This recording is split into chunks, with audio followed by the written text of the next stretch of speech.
really nice polo. Nice. Yeah. Ladies and gentlemen, welcome to the SoFi Weekly.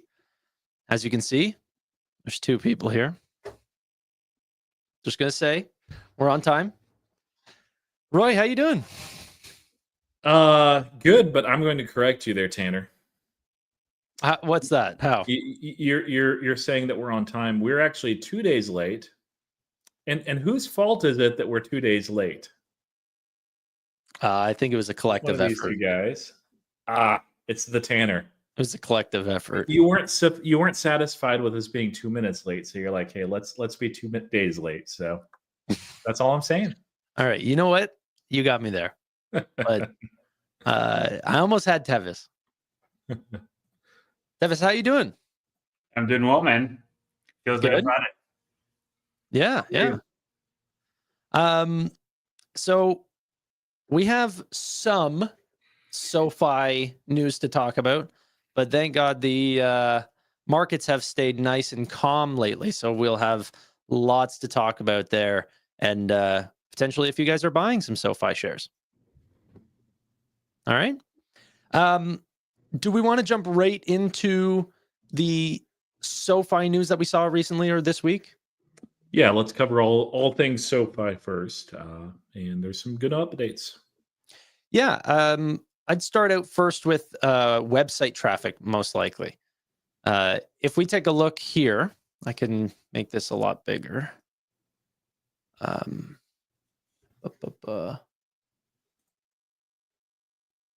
Okay, that should be good. Let me go ahead and share my screen. Website traffic for SoFi on a quarterly basis had done something pretty strange.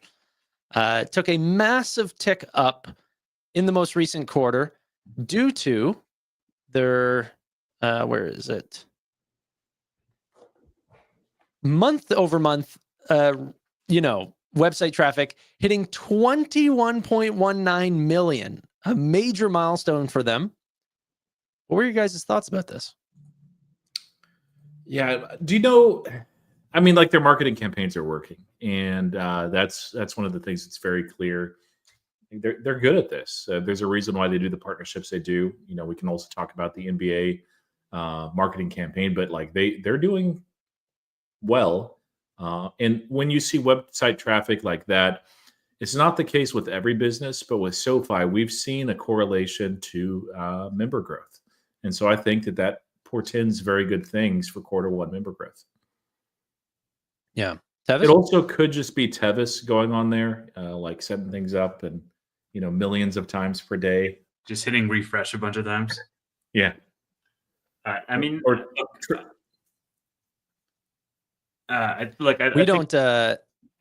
we don't have much. Sorry, go ahead. Am I on a lag? Yeah, I thought there was a little connection issue there. Okay. So yeah, I was just going to say, with regards to the website traffic, the through line is that they told us they were reinvesting back into the growth of the business. And this is pretty much the lagging indicator of that. Or the lagging indicator? The lagging indicator of their commentary, I guess the leading indicator of their earnings, if you want to be technical about it. But no, I was more laughing at the because it just lagged that. But yeah, you're right. Yeah. So I mean that like, I don't know, man. I see SoFi commercials every now and again on sporting events, and maybe I don't know if you guys watching see SoFi commercials on YouTube, but I know that folks have seen different companies. Like, I know Robinhood has had commercials on YouTube. I know Hims has had commercials on YouTube that like my audience has specifically seen on my videos. I'm not sure about SoFi commercials, but sporting events, like there's a basketball game on and every other commercial is like a SoFi commercial, and there you go. So every other I'm not surprised. I think it's a lever that they can pretty much, push or pull however they see fit through their sales and marketing spend. And they basically told us that they were going to do it in Q4 earnings. So Yeah. Did you say you're seeing SoFi ads, Tevis, or not? I'm not Good. personally seeing SoFi ads. I would hope that I'm not seeing SoFi ads, or else they're really wasting their ad spend because they're not available in my territory. Or you're using a VPN. I was going to ask either way because I'd be like, okay, that's bad. Yeah, if I was seeing SoFi ads, it would be worrisome. Let's put it that way. Well, if Yeah. you were seeing SoFi ads through a VPN, that would not be suspicious. Oh yeah, Okay. I'm not seeing Yeah. like them on like basketball games I watch on TV. I'm seeing them on like stuff that I stream. But and I'm not encouraging this, but if you are someone that uses a VPN but you don't use an ad blocker, what are you doing? Like you've gotten so far. That's true. But yeah, YouTube Premium all the way. So I have no idea what's even advertised on this platform. It's actually funny. I didn't realize how much YouTube just throws so many ads in your face because I went on like a guest account recently. I'm like, oh my God, it's all over. Like even the videos, like some of the videos are just advertisements. It's crazy. Yeah, it is a lot. Well, how do Double you and expect them triple to make ads. like $20 billion? Like they're not going to make that, just not doing anything. Yeah, YouTube Premium is the best subscription ever. It's better than Netflix for the amount that I use it. What's it called? Yeah, and then I quickly just want to show you guys that I took a look at the website traffic for other fintechs. Like this is not an across the board sort of thing that's happening. If we take a look really quick here, like if you look at Cash App or Nubank, PayPal, however, PayPal, like these are actually pretty strong. So I'm not downplaying this. The reason why there's a ton of strength in December is holiday spend. So like there's a lot of good things here, but this is not like across the board. Coinbase and the other crypto names, even Robinhood is down month over month. These massive changes in SoFi is a standalone thing. So there were some people saying like, oh, it's because people are checking their portfolios and stuff like this. You would see that in other apps, so it's really a SoFi specific win here, not an across the board thing. Out of the names that I'm tracking, obviously. Yeah, and I think that SoFi clientele also is not in large in a mass the type that's going to check their app as far as like their invest account like a lot, like probably more than usual, just because the things have been turbulent. But yeah, I myself I use SoFi and I don't need to know where my one share of Block is at. I know it's way down and that Steve gave me a real clunker, but I don't want to look at it. He only got you one share? Yeah, it was trading close to $100 a share, and now it's like what, $10 or something? No, it's like 50, but it's like I think their website traffic fell again, dude. Like it's so crazy how that business was doing like like the same last year. It was like double the volume. Like I don't know what has happened to Cash App over the last year, but people don't use them. Like I don't understand. Like so Anthony Noto, I think, is a very good CEO. Is he elite tier? Time will tell. We'll have to see how it plays out. But people that are complaining about Noto, especially like with the price action right now, it's like, okay, A, short-term price movements can happen for any reason. B, look at every stock, literally every stock. I mean, there's a few exceptions, but it's been a painful year. Things are looking up a little bit, especially in the overnight markets. And you look at actual execution, like, if you're comparing Noto to Vlad, I mean, maybe I think Vlad is elite. I don't know that Noto is necessarily elite. He's very good. Compare Noto to Jack Dorsey. All I'm saying is things could be way, way, way worse. Noto has a plan. It makes sense. He has a team. We know the direction that's going. I feel very safe in trusting my money to Anthony Noto. Jack Dorsey, I only bought that just because I had to, and it's a clunker. In fact, and even block bulls are largely like very concerned, very worried, very unhappy with Jack Dorsey. Like they see it now. I mean, you saw it like 3-6 months ago where you got out completely. You're like, I'm done. And it's a very cheap valuation, but cheap doesn't mean it's a good buy. Yeah. Tevis, Is this website traffic encouraging you to potentially want to purchase more shares in one of your largest holdings? No. Even as the stock is much cheaper today than what it was previously. Yes. I mean, I own a ton of SoFi. We've been through this.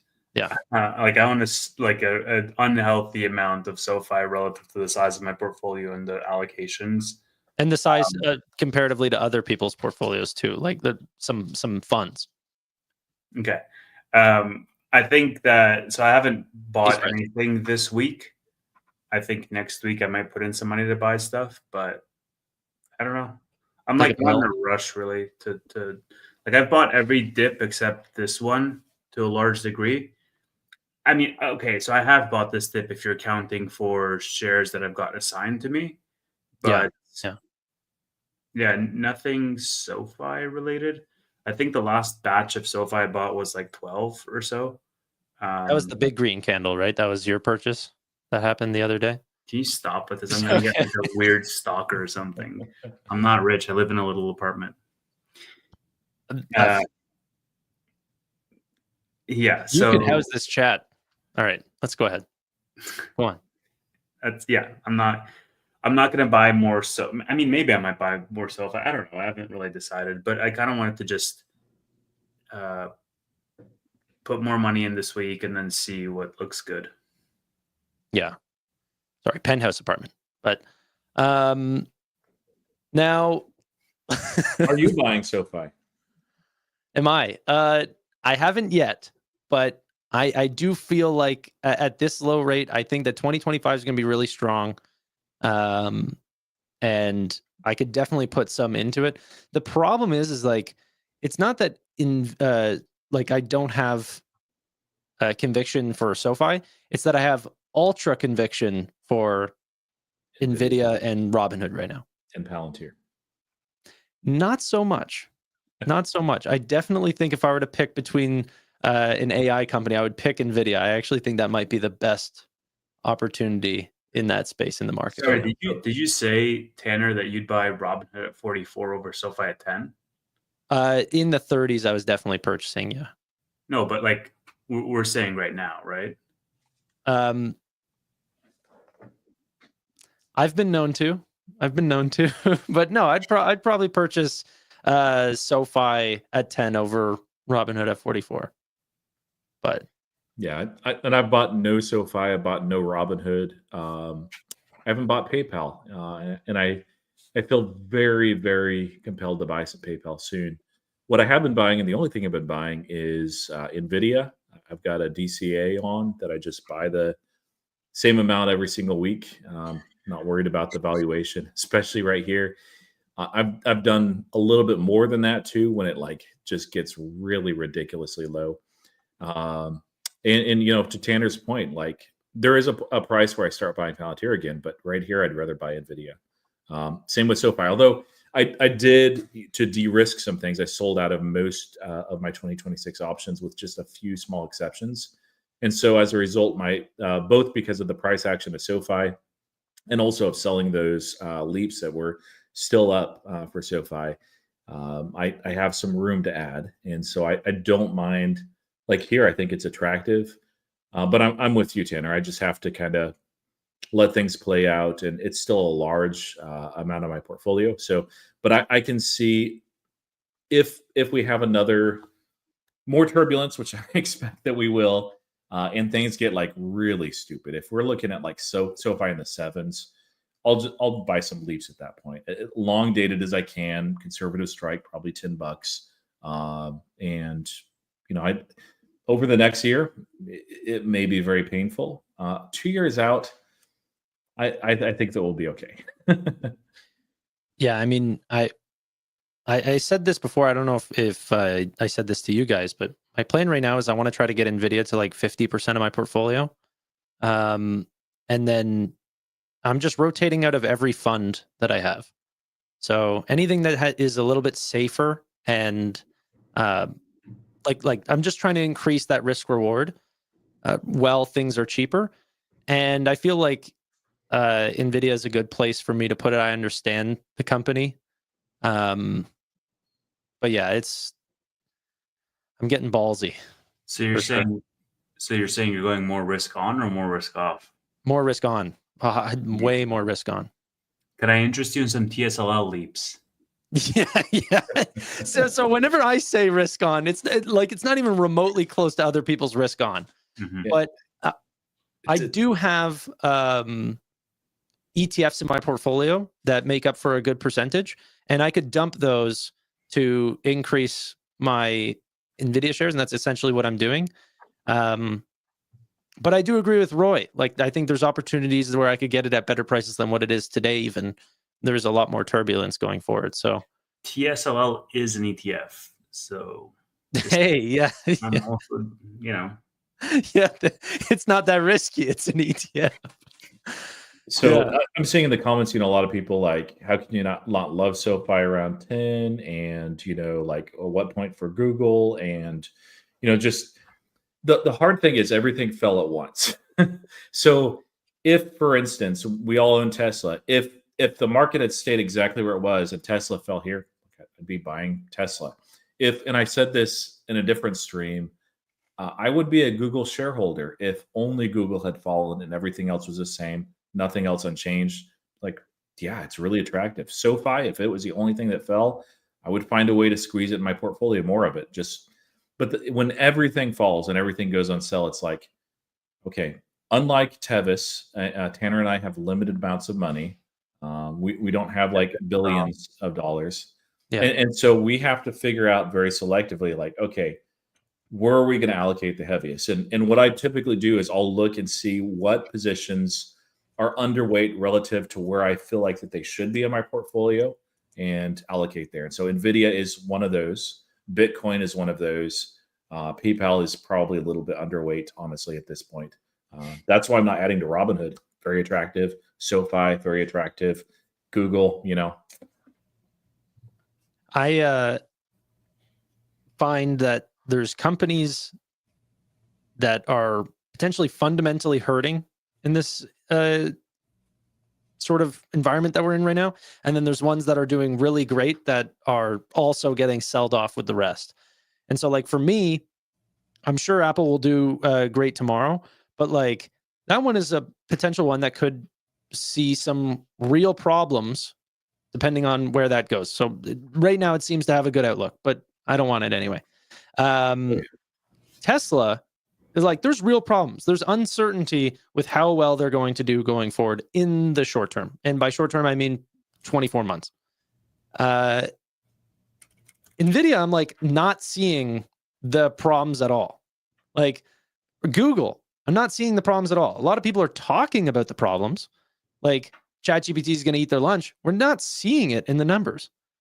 So I am more interested in those companies right now than Tesla or Apple or stuff like that. No, I think that's very reasonable. And with Google, like if you look at the issues that Google has, it does have issues.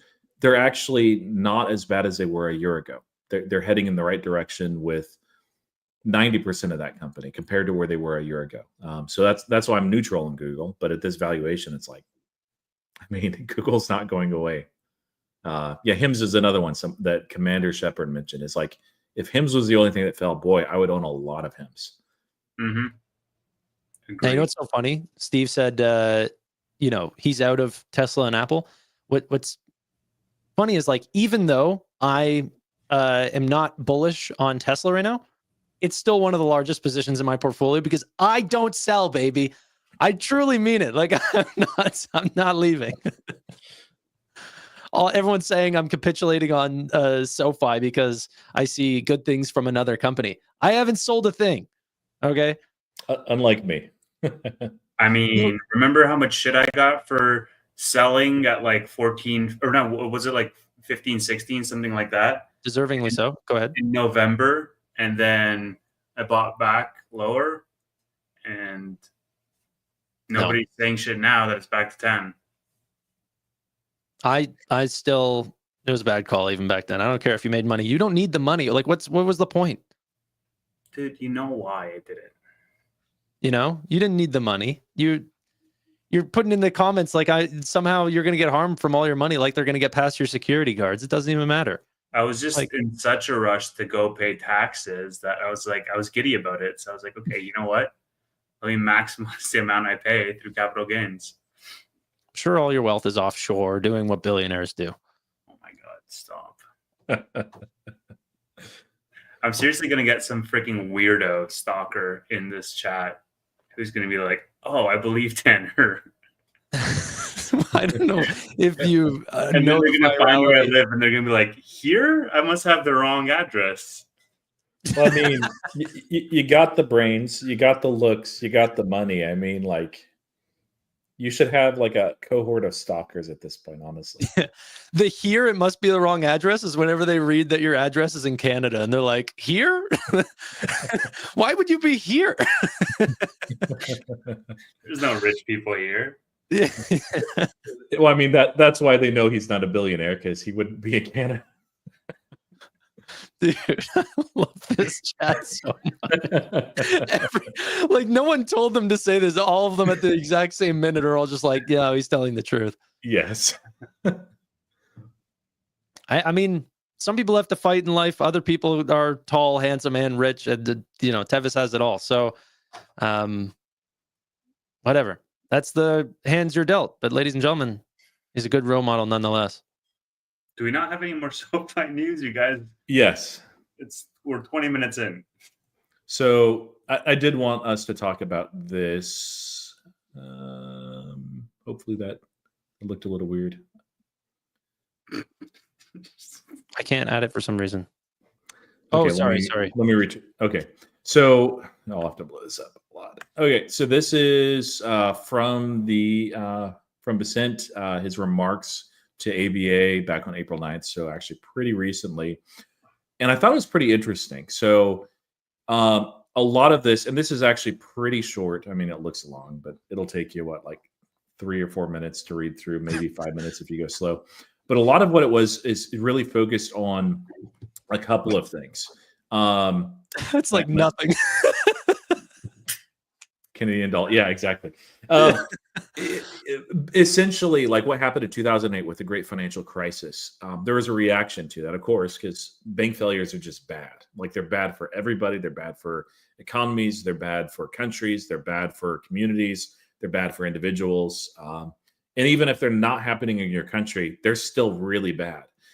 So nobody wanted that to happen again. And as a result, what happened is a lot more regulation on banks. Now, a lot of that was needed, because if you look at like the Big Short and a lot, like, there was just a lack of proper regulation and enforcement as well. So you don't want to go all the way. And I think Vicent is not arguing for that.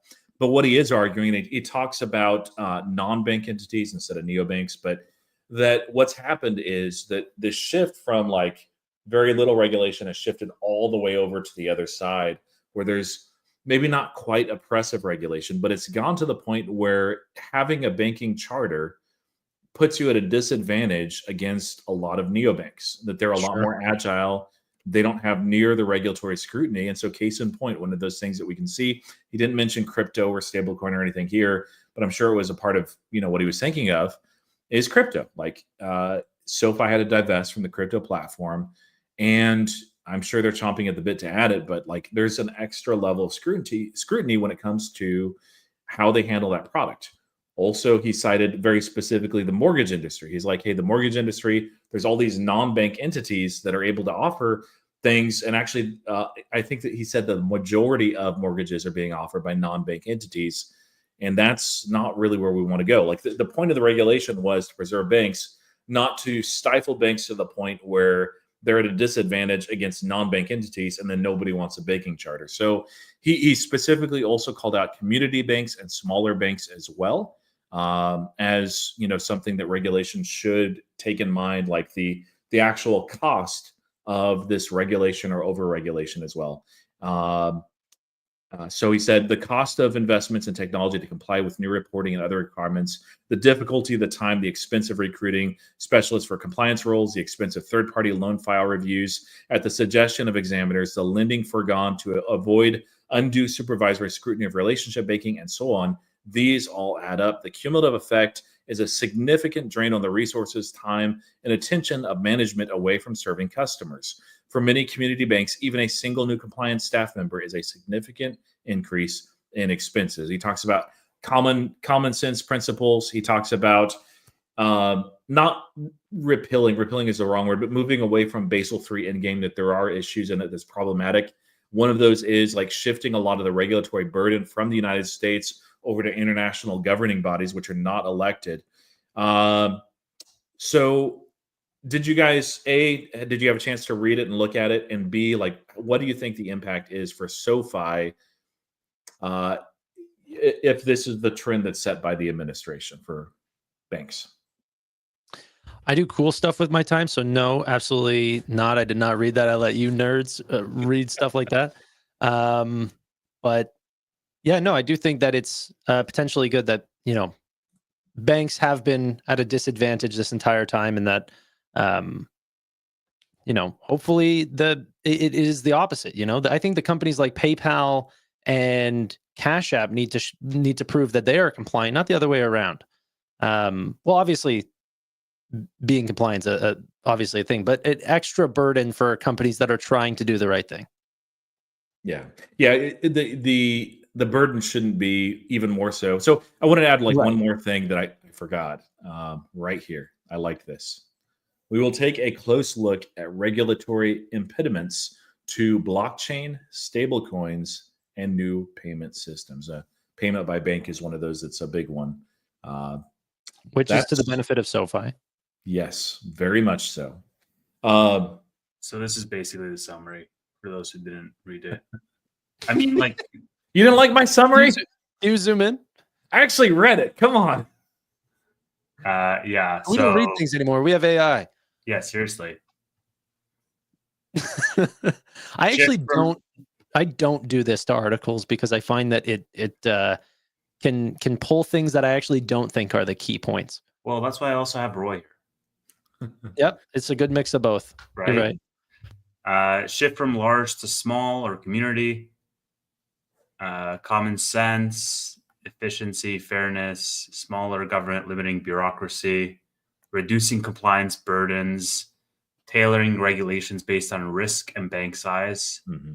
Consider categorical exemptions for some rules. Refocus on real financial risk, not governance or politics. Push back on reputational risk as a supervisory basis. Improve examiner accountability and appeals processes.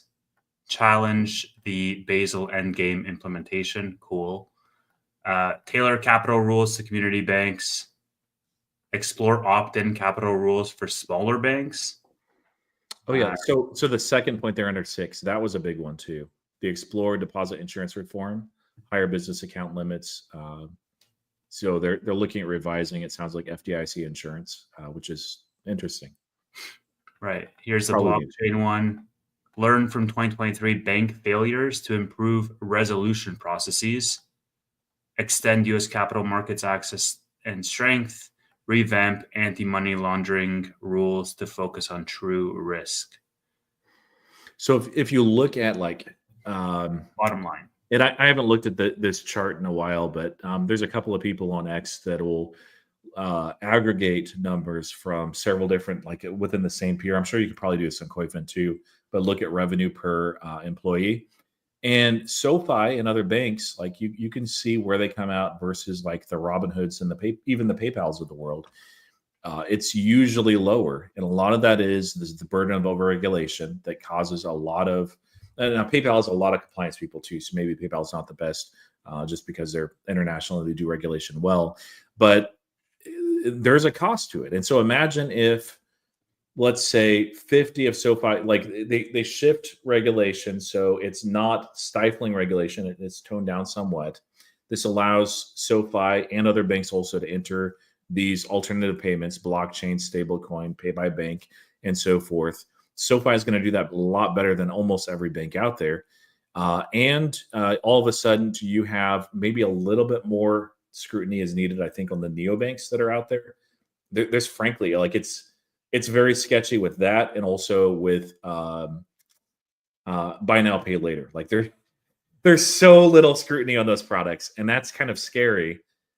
In that type of environment, I think some people will be looking at Galileo, especially that cyber banking core. There's still some tailwinds there.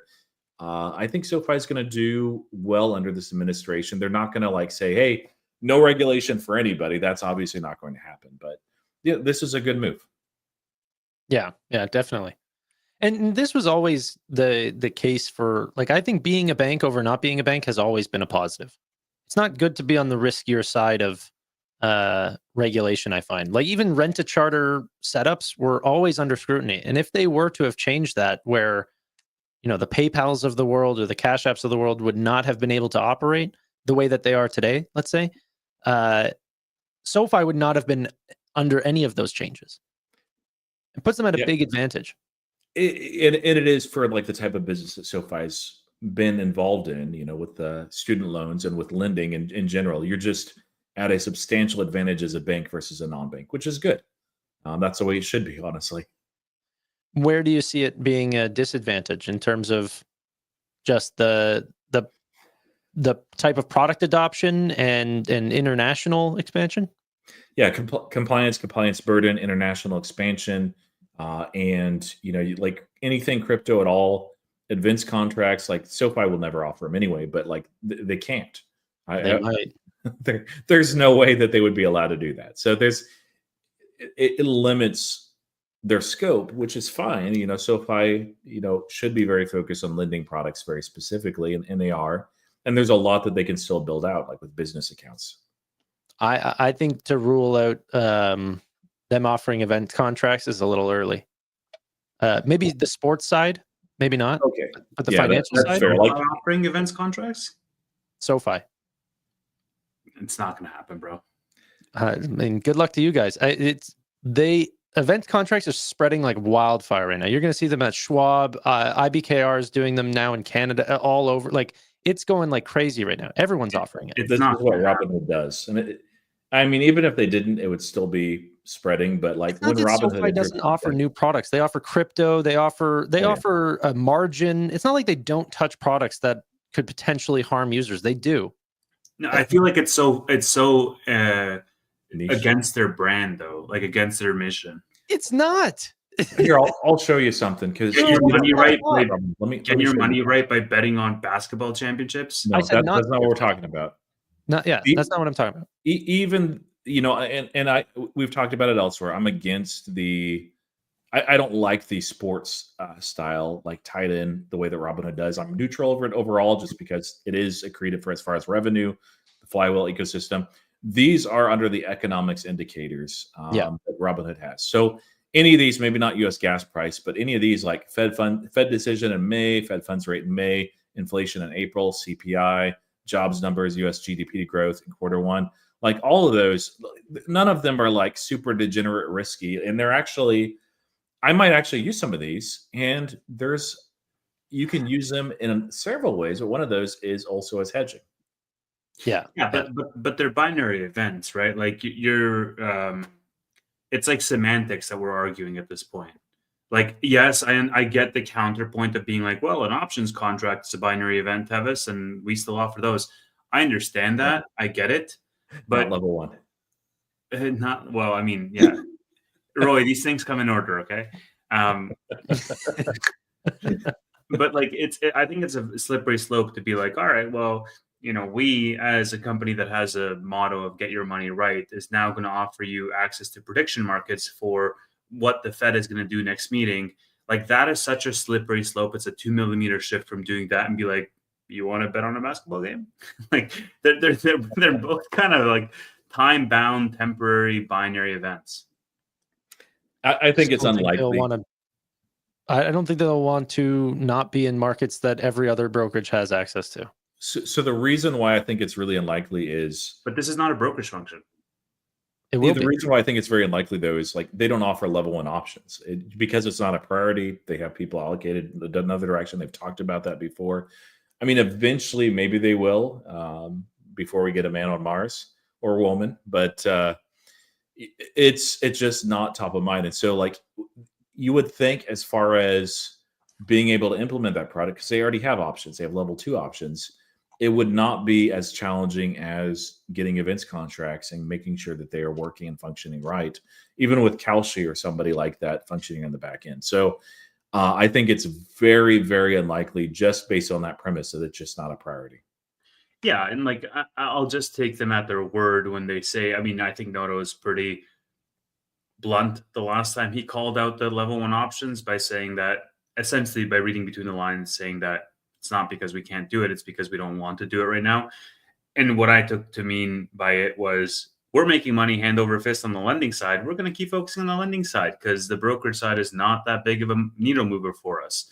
Yes. So even if you put aside that part, just because Robinhood did something on the events contract side of things, it was a smart thing. And I think it's going to make them a lot of money, and it's going to let's not fool ourselves and conflate it because Robinhood is a broker and they're now doing events contracts, that events contracts are a natural progression of brokers. It's not causal. Like they're correlated now because Robinhood unlocked that market, and users who have interactive brokers or who have, whatever other brokerage now want that same thing that Robinhood has from a feature set perspective, but they're not the next progression down. They're what do you call it? Not even complementary markets. They're related. But my point is brokers are not naturally going to think of events contracts if it wasn't for Robinhood. And it's not a brokerage function. IBKR was doing it before Robinhood. Robinhood's not the In what form?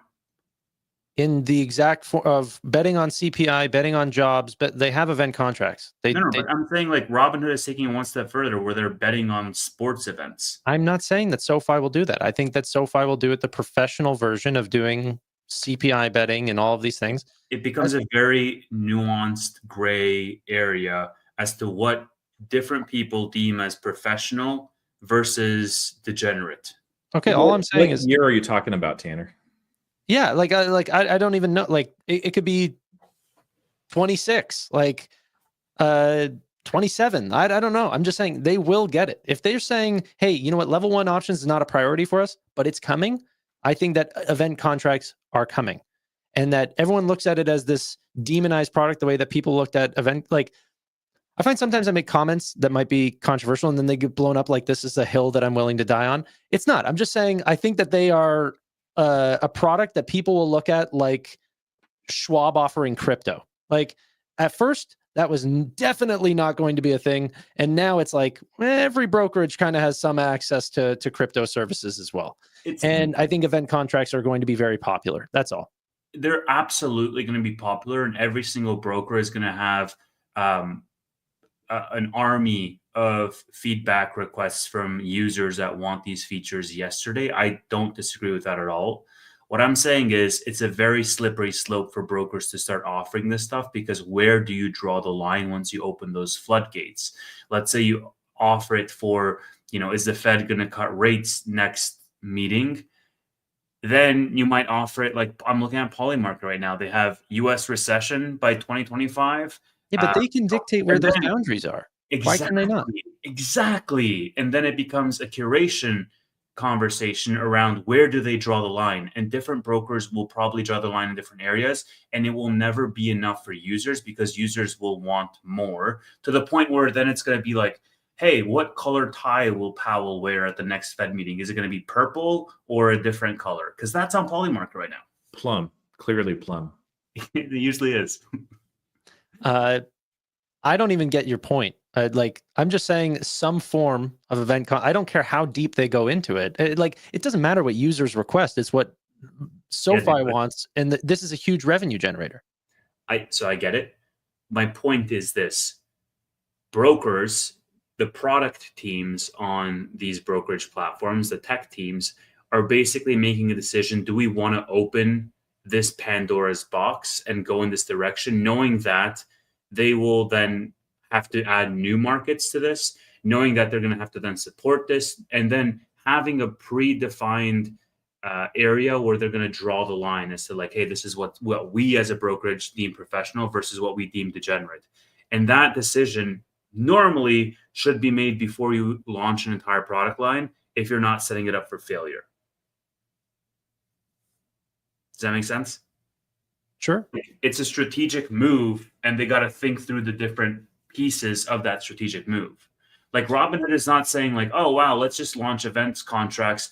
And like they obviously internally have a phase 2, a phase 3, a phase 4. How does it integrate? So on and so forth. Every broker is going to have to do that arithmetic to determine what the future phases are going to be. And if they determine that the future phases are something that they're not willing to support from an offering perspective, because it doesn't align with their values or their mission statement or their other product offerings in their ecosystem, then they just won't start phase 1.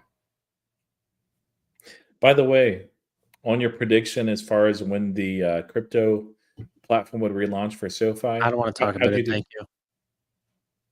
I'd pass. U.S. government regulation takes time. Q2. It could be Q2. They're moving faster on here, but since comments on stablecoin and banks, probably Q3 though. And I was Q4 before, so yeah. On the member growth, when we looked at that for the website, I should have mentioned this. I alluded to the NBA. Somebody reminded me of this too, and I was like, I should have just brought this up. If you want to share the screen for me, SoFi to reward up to $1 million, and they shoot you score promotion. This is specific for SoFi Plus members, and so every time there's a bank shot in the tournament between these dates, April 30th or 10th through 30th. They're giving the first 5,000 members who join up to $200 in SoFi rewards. So that could also be one of those factors. I think it's one of many factors why we're seeing the website numbers the way they are. But yeah, I thought that was worth mentioning. Yeah, the play-in tournament is going on right now. And it supposedly is working very well because this website traffic is crazy. I'm sure a lot of that's TGL, but it's probably a lot of factors of all the sports that they play in. Yeah. Speaking of sports, event contract. No, I'm kidding. Sorry. Well, I mean, that's the one argument for it. I can't remember who said it in the comments, but it's like, well, they're marketing on all these different sports teams, so why not have events contracts? And I just don't see it, but I could be wrong. If it comes, it's not, I don't think coming very soon. They'll be very cautious and slow. Just because it's not like Tevis said, and I completely agree, Tevis. Like they'll make a little bit of money off of it. It won't be like Robinhood level of money. They'll do a lot better focusing on products that are actually to their core, like Galileo's deposit sweep product that they launched this week. Very, very good. That was a good segue. I don't have here. Give me 1 second to pull something up really quick. But yes, Galileo's new deposit sweep product, essentially allowing what SoFi does to your money, giving FDIC insurance above $250,000 by splitting it amongst, like, say, 2 million. It would be 8 separate banks, allowing their fintech partners to easily connect to Galileo's team of banks and split those deposits up easily. What did you guys think about this product? It was one of those where I'm like, yeah, good. They should have that. Not a game changer at all, but it's a creative, I think, as far as like their product offering. And there are competitors in the market that there's no one-for-one peer for Galileo. There just isn't. But as they continue to build out their products, and they really do need to ramp that up, even things like this, which is like, oh yeah, no big deal. If you get a dozen no big deals, that gets attention, and people are like, okay, yeah, Marqeta has this nice feature, and Coastal Community Bank has this nice thing, but man, Galileo is shipping all these products, and we kind of like this, and they may be going in this. Let's just go with Galileo. It can be very meaningful. Yeah. I almost think you'll see a near 100% adoption rate from customers that are set up with Galileo. Yeah. I mean, like, unless they make it some weird thing where they're charging a lot of money for it, or they make integration like really difficult, like PayPal used to on a lot of their products. But I don't think they're doing that. So it's definitely. So hold on 1 sec. I can find the article, but they did say that the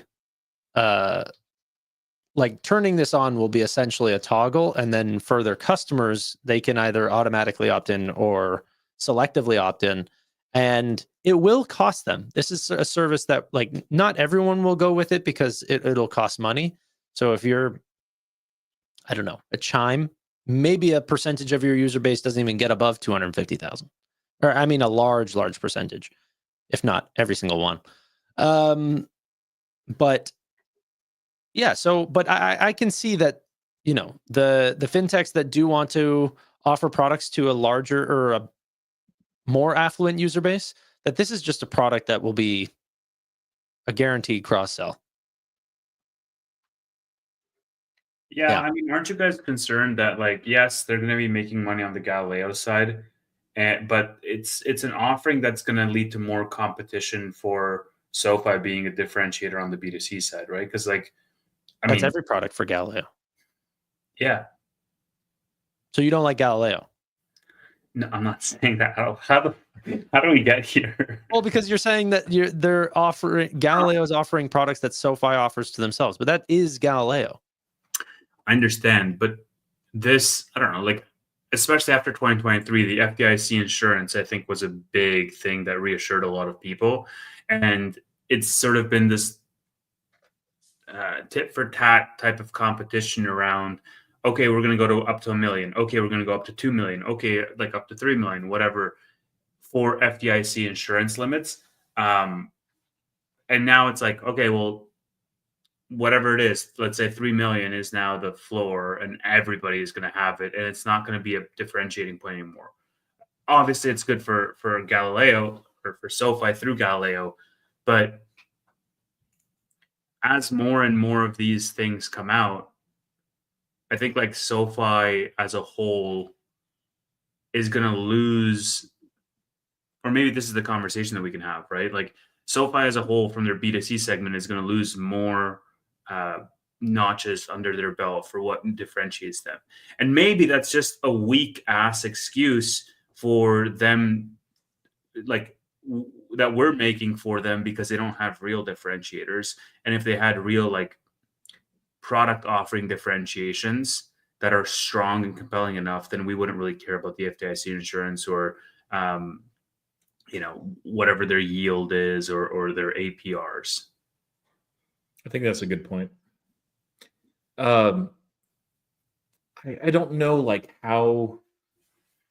I hear what you're saying as far as like, this gives competitors an edge, or at least equals the edge with SoFi. But if you can monetize your competitors, I think that may be worth the trade-off. So Sure. I don't feel like this competes like to the extent that we saw with PayPal, where they were so siloed and not well integrated previously under the prior administration, where Venmo and branded PayPal would compete head to head, and also Braintree. And it was actually damaging to PayPal, like in their market. It was just the craziest and most chaotic thing. I don't see it going back. This may take a little bit off the top, but I think it probably adds more than it takes away. Do you guys? I don't think that like people are going to choose where they put their money just for one product. Like, oh, cool. We can do this, benefit from cash sweep and FDIC that's expanded. No, there's a lot of reasons. And, ultimately, like, I'm not looking to move my money as a bank from SoFi to another bank just because, like, they may offer a little bit more interest. They may have like this and in the early. I really like the early direct deposit. That's a nice thing.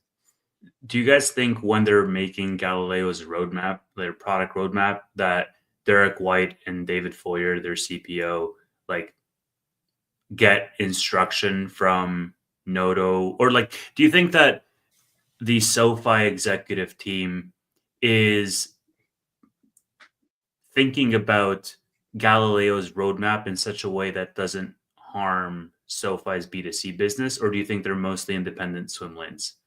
Like Galileo can just get user feedback on what their clientele wants to see and adopt, and then try to grow as quickly as they can, regardless of what that product offering may be?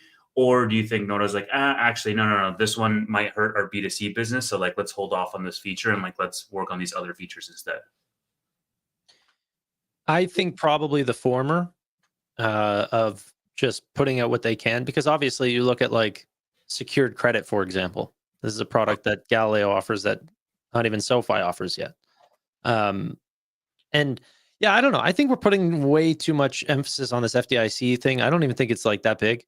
I think a lot more people are more interested in things like debit card access or credit access. And these are things that Galileo has been offering all their competitors for a really long time. And that's been a real differentiator.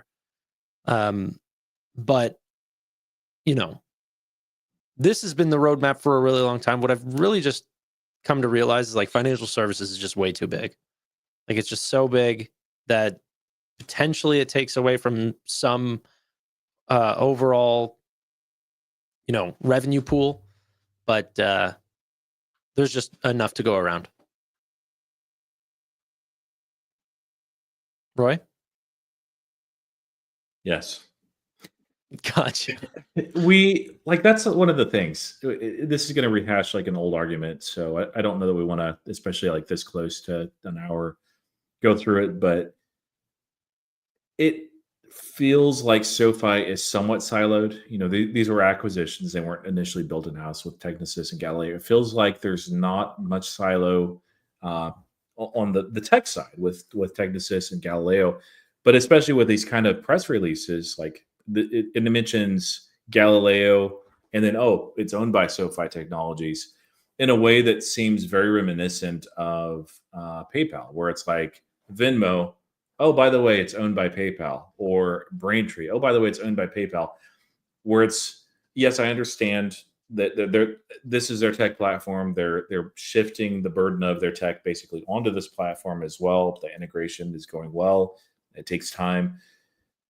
But as far as like the roadmap, my guess is it's like, yeah, just let us know what you're doing, and they'll be like, yeah, we're going to go this way. It's like, okay, cool. Not in those meetings, not in those discussions, not saying, hey, let's make sure that our product roadmaps that they align very nicely.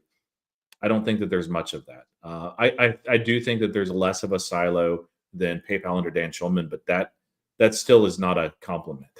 But it's really tough to know. Like it's the tech platform side is a black box. But I mean, like, look at this. Let me just throw this back up here. A company that is well integrated is not going to have press releases like this. Like you see the Galileo logo here instead of SoFi. It's fine. You know, you see NASDAQ, it's SoFi, Galileo Technologies, LLC. You have Galileo Financial Services, the Galileo right here as well. And this, yes, it's Business Wire, but I mean, this very likely was like handed over by SoFi's team or Galileo's team. And you see all the way here, like Galileo's mentioned, like, okay, probably not 38 times. There's likely some other there. But SoFi is mentioned a few times, like actually just twice. Yeah, I don't actually agree with this. They're completely separate entities. You don't have any Galileo press releases on SoFi's website either. They're on Galileo's website. And you also don't have SoFi's logo at all there. How many times whenever you're looking at Waymo do you see Google? Well, that's not. They're a majority investor in Waymo, but they don't own Waymo completely outright. Yeah, but I actually think SoFi doesn't want to have their logo all over Galileo because their customers don't want to see SoFi all over it. And that's a fair point. If they want businesses and neobanks that compete with SoFi to use Galileo, they may not want to do that. So maybe some level of being siloed is very intentional, and maybe that's reassuring to clients. But my pushback is this: look at the tech platform growth. Now, I know data-driven investing, Chris, he came out with an article where on one hand he's like, yeah, everybody sucks, and SoFi maybe sucks less, except for one. But also on the other hand, like the tech platform is not doing what it should be doing. It's not doing what it was supposed to do according to the acquisition. It's still very much a black box. It's very disappointing. So whatever strategy they're going with, I would say it's not really working, guys. Now, sure. Things could change in a hurry. They absolutely could, but we see where they guided for this year. It doesn't look like it. And this should be a year where there's a lot of tailwinds in this type of product offering. So Yeah. No, definitely. Definitely. I'm overall sentiment for SoFi. Let's go around the table. It's up 6% overnight. So what's that about, guys? Probably general market. What's the general market doing right now? It's doing well. Nvidia's up a Yeah. lot, by the way, or was earlier. Tariffs relaxing. That's what I would put it on. Yeah, Oh, some of the uncertainty is overselling being before. alleviated, and there's some additional. But yeah, Apple was up like 8% at one point overnight. Because Well, I mean, they're the big winners of the tariff pause on smartphone. Yeah, Nvidia's Yeah. up walk 3. that back though, Roy. I'm pretty sure he walked that back though. Kind of. Lutnick came out early this morning and did what Lutnick does best. Be careful to say his name correctly. And Trump reiterated and basically said, "Yeah, we're." He didn't say it this way, but we're figuring it out, and there's going to be tariffs. It's like, Yeah. Yeah. like things are so bad. Like I don't talk about this type of stuff with my wife too often, but like she even knows, like it's chaotic. Yeah, this was at 3 p.m. today, right? Yeah, my understanding was that the phones thing was originally interpreted as 0%, and now it's going to have its own special treatment similar with semis. But guess what? Nvidia is going to feel this much pain. 0.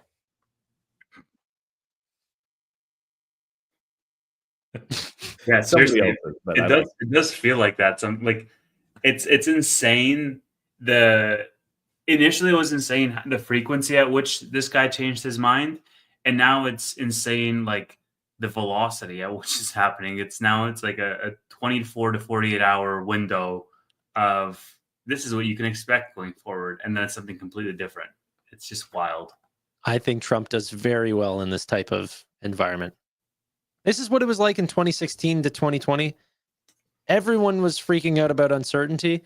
And then at the end of the day, we all survived and people looked at his report card and they were happy.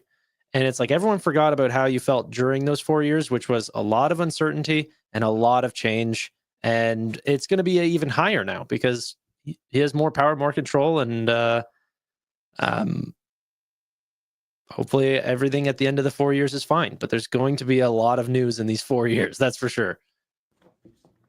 I don't even think that statement is very political. I just think like that's whether that's good or bad. That's like what is happening. I don't like it, but yeah, I mean, like we'll talk about this in the after hours if we want to spend 15 minutes. I don't think you want me to share that screen, do you, Roy? No. Okay. Thank you. Yeah, I was looking at my portfolio too, so I'm glad that you didn't pull it up then. Yeah, the like the range of possibilities as far as scenarios from all of this. Like we can have, and we saw Ray Dalio. Maybe we'll look at his comments too earlier today. Basically saying what I've been saying. I'm not saying like he's a lot smarter than me. That's what I'm saying is he's looking at a corollary with the Smoot-Hawley tariffs in 1930 and the result of that as like the downside, the potential downside. Not millions, my friend. But there's upside too. Like if things work out well, if there are actual negotiations, if there's a lot more global free trade, like it's a really good thing for the United States, for stocks in general. And the hard thing for markets right now, we're getting a bit of a bump tonight. Like if there was an events contract and you were forced to bet on there being at least one day of a negative 4% on the S&P 500 this week, would you say yes or no? Which way would you go? If there's going to be a 4% drawdown this week? At least one. In one day? Oh, yeah. Or over the course of the week? Over the whole week. There will be at least one day that's volatile enough that the S&P 500 goes down 4%. No. Yeah. You don't have the margin levels anymore. I would say No, but like the fact that we have to well, Tanner, you're pretty quick, but like Tevis and I, where we have to be like, maybe Well, like that's endemic of what kind of market and environment that we're in, and the fact that we know there is a possibility where normally, like almost any week that you look, the chance of the S&P 500 moving up or down 4%, we can make it that way, like up or down 4%. Like if we change it that way, Tanner, you might say yes. You might say, okay, maybe we'll have an up day that's 4%. We could have both an up day and down day that's 4% in a single week. yeah, But that wouldn't shock anybody. Yeah. It's crazy. It's nuts. Yeah, we're seeing the most volatile times in markets, but that's we saw 12.5% on the freaking NASDAQ the other week. Second biggest day ever. It's moving like a freaking small cap here. okay. So I didn't actually get an answer. What is your guys' sentiment on SoFi right now? SoFi sentiment. How about we do this? Out of 10, how are you feeling for SoFi in your portfolio? 10 being a strong buy, 1 being a strong sell. I don't understand the question. Do you want to accumulate more? Do you think that they are well positioned in 2025? Do you like the company? The company or the stock? The stock. I look at them pretty intertwined, but yeah. Where have you been the last 4 years, bro? Well, okay, that's fair, but not very intertwined at all. I think that that's fair. I would say 7. I think on the lending side, they're very well positioned. There are some concerns in the macro, which brings it from an 8 to a 7 for me. And the reason why it's not higher than that is that the tech platform sucks relative to my expectations. Like that's all. And honestly, relative to where they guided for this at the time of the acquisitions, it is not there. I don't see the sense of urgency. But I think that they're fantastically well positioned despite that for 2025, especially. So, yeah, I'd say 7. Do you think SoFi is going to update their guidance? I think that they'll probably stand pat. One thing that I did like about the 90-day pause, and I like a lot of things about it, is that gives a lot. We're entering earnings season. We entered like late last week. I actually didn't look to see if banks that usually report guidance did or not. And I probably should have done that. But before the 90-day pause, the thought was by most people in the market, like, hey, there's going to be a lot of companies that are going to go the route of Robinhood where they just don't offer any guidance at all. And maybe they'll say remarks of like, hey, due to the uncertainty in the macro and tariffs and everything, we don't feel like we can give guidance because we don't know what tariffs are going to be like tomorrow. With a 90-day pause, you still don't know because that 90-day pause can be rug pulled in a second. But it does give enough confidence and certainty. I think that we're going to see a lot of guidance.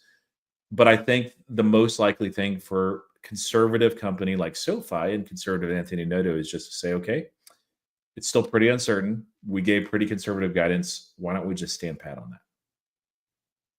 I'm not trying to copy your answer. I'd totally say 7 as well. It's like good company. I think 2025 is super, super exciting. I've never changed my mind on 2025.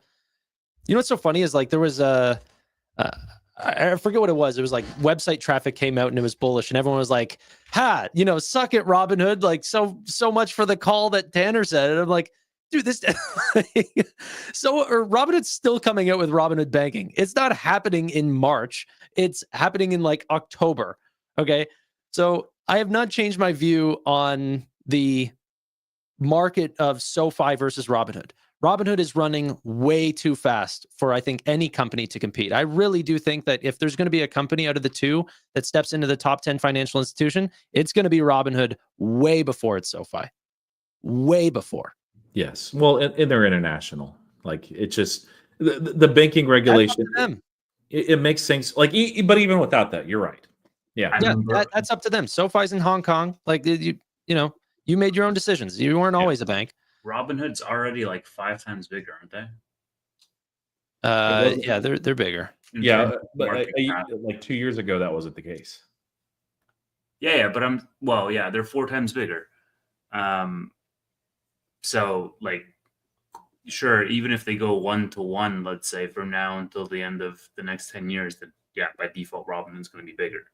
But then you look at the growth rates, and you're like, okay, well, they're not going to go 1-to-1 most likely. So I wouldn't disagree with that statement, probably. We're acting like they didn't grow triple digits last quarter. That's what I'm saying. But like, because people are like, no way. It's like, well, guys, them's the numbers. And also, both you guys, 7 is such a cop-out answer because we know that you're not selling SoFi. You already said that. We know that you're not buying SoFi. So that really leaves like 5, 6, 7 as possible answers that you can give. And it's just such a non-committal answer. Yeah, but what do you want me to say? By the way, that said, I'm also at a 7. Yeah, what do you want me to say? It's not committal, but I'm also like, I'm not adding and I'm not selling, so that, like you said, it puts me in that range. But I am super excited for 2025. Like, loan platform business is here. Okay, no company is going to step on the toes of that. I think that's going to be massive. So over the next 12 months, these are exciting times. Yeah, let me just, yeah, absolutely. They are exciting times. What I will say is, though, it's going to be interesting to hear the commentary from SoFi management this quarter, because like what we thought in January was, okay, they're going to be conservative and they're going to raise along the way because the macro is going to be more favorable. Well, it looks like the macro might not be as cooperative as we initially thought, right? And as a result of that uncertainty, many CEOs, especially Anthony Noto, who's naturally conservative, but many CEOs this earnings season are just going to be like, all right, we don't have guidance, or we have really sandbag guidance across the board, because you can have China coming out tomorrow and being like, all right, screw you guys, 200% tariffs. And then Trump's going to be like, all right, it can go off very, very, very quickly when you're doing this type of competition globally. So that's not something that's generally bullish, but especially for a company that's reinvesting back into their growth. Well, okay, so hold on. What company benefits from uncertainty? Palantir. Loans, long-term loans? Definitely not. No one likes loans during that time. Sure. Or the company that allows users to bet on both sides of the. We know you like Robinhood, man. Like I don't understand what you're trying to say. Yes, volatility benefits and uncertainty. Right. So this is actually a time that really strengthens Robinhood, and it doesn't strengthen every company. Temporarily. If this is sustained, I think at some point people get off the roller coaster, especially with the 10-year spiking. 4.5% free money. You're like, okay, that's actually looking pretty compelling. So, but yeah, over like the next month or two, probably fine. I think there's also a real risk that we enter crypto winter. I think it's probably coming this year. That's one of the reasons why, when somebody asked in my comments, like Robinhood or SoFi for this year, if I had to choose one just for this year, it'd be SoFi. Long term, I think Robinhood outperforms as a company and as a stock. This year, I would bet SoFi, and like pretty convincingly and clearly. Like I don't think that they'll be close. And right now, does not feel like that. But yeah, there's a lot of tailwinds there. When is earnings? Like, do we have an exact date? April 29th. Double check me on that, but I believe it's April 29th. 29th of April. All right, let me put this in the calendar. That seems sooner though than I was thinking. No, it sounds better on. Yeah, it is the 29th, and then Robinhood's the 30th. Yeah. It's felt like with all this market news and turbulence and everything, like that we just had earnings season, and now it's like, wait, what's happening now? I do think it's going to be interesting too to pay attention. Like if there is a trend where a lot of companies are not doing guidance, I think there's going to be a lot more that will follow, especially those early leaders, especially if it's large tech, which really are impacted by tariff noise. But I also think that companies that have a tendency to meet or beat guidance that are able to offer that guidance, they're going to do pretty well. That and tariffs are going to be the two biggest pieces that people look at, and so they keep on. Do you guys? We're kind of doing a live after hours, guys. So that maybe no after hours today, but I wanted to ask. Ooh, nice, Robin Hood. Yeah, I wanted to ask, like, so this last week we had CPI that came in just a little bit cool, and PCI came in like substantially cool. I was expecting a beat as far as being hot on both, simply because people are front loading and making purchases before tariffs, before they actually hit, before that Liberation Day deadline, and we saw the opposite. So rate cut probabilities, if you don't mind throwing this up. They've shifted some.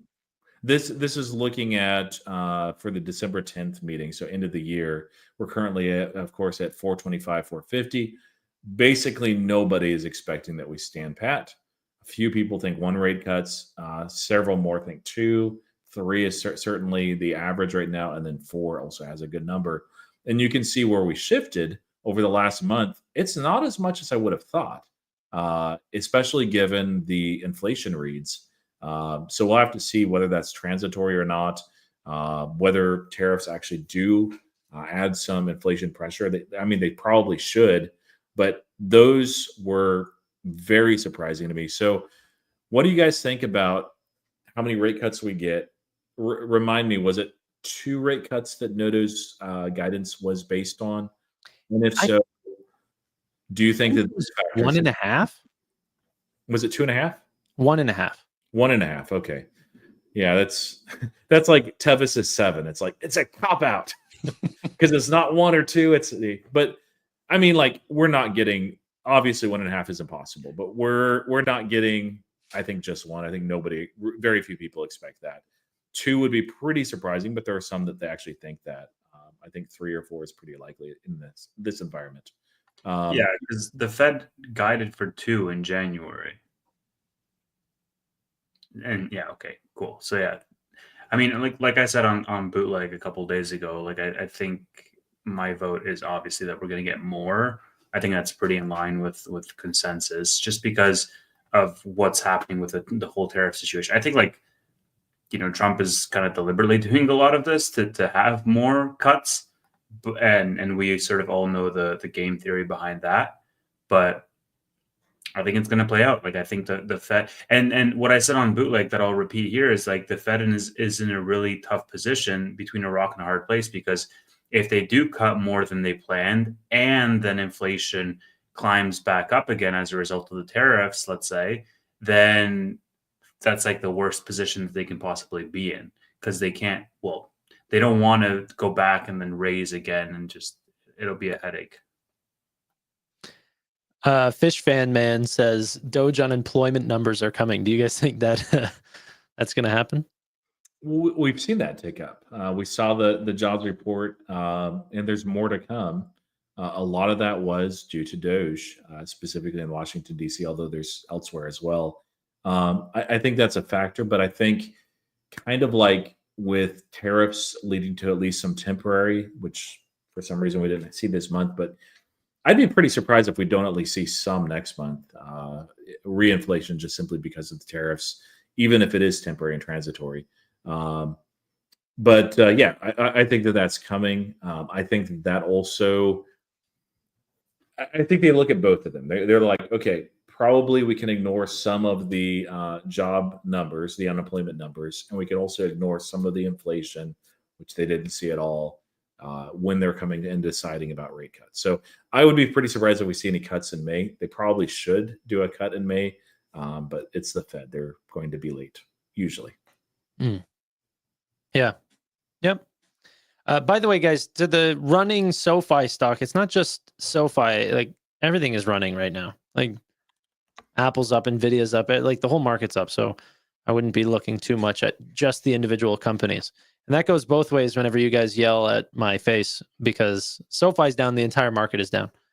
So yeah, SoFi is only up 3.83% now. So somebody probably shared a screenshot. It was not me, so don't blame me.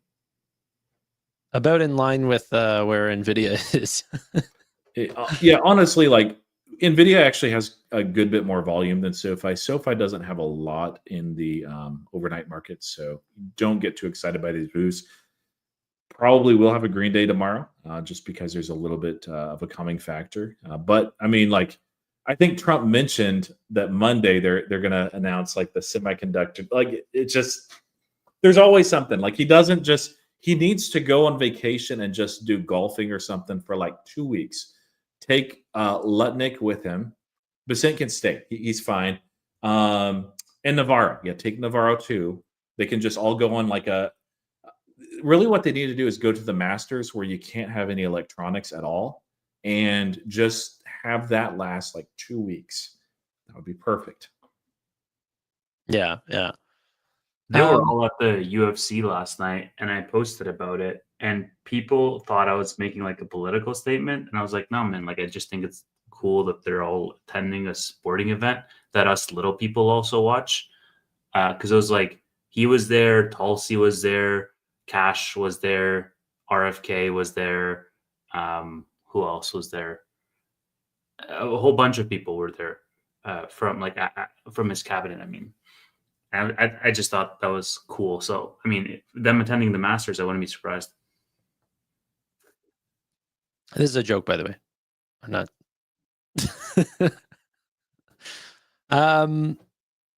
Yeah. Any other topics that you guys wanted to cover? What are you guys looking at buying? Anything fun? I mean, it's PayPal, so no. I was going to show you guys in the after hours, because if we were to post it tomorrow, I was going to show you guys what I'm making my next video on. But stocks that I am looking at that I don't currently own today. Is Joby one of them? Because it should be. No, it's not. I wouldn't buy that. Yeah, you would just give it to your friends, you asshole. It could have won. It could have. That you don't currently own? That I do not currently own. How about this one right here? Just IPO'd. Webull. Oh. Yeah, Webull. Up 100% in after hours, eh? And then over 100% on Friday. Jeez. Yeah.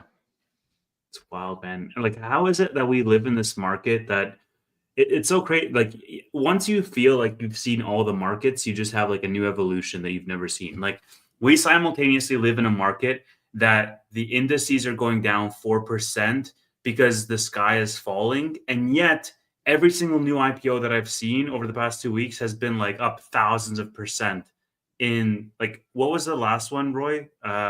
Newsmax or something? Yep, Newsmax. Like that one went up 10x.